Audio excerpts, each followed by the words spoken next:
लेकिन कौन सा कल्ब? एक कल्ब तो आप जानते हैं, पट्ठों, खून और रगों से बना है, लेकिन ये वो कल्ब नहीं। एक और कल्ब भी होता है, बिल्कुल यहां पर, लेकिन आम के बीज जितना छोटा है। हकीकी आशिक उसे फुआद कहते हैं।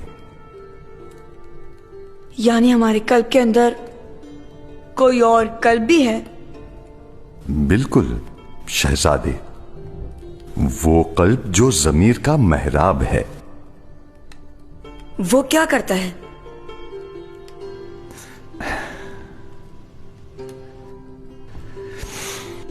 हम उसे खुश रखें तो खुदाई नेमत है,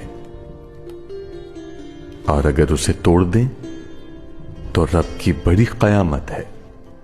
मतलब यानी कल्ब की अहमियत बताकर उस्ताद का दिल तोड़ देना कयामत, और उन्हें खुश करना नेमत।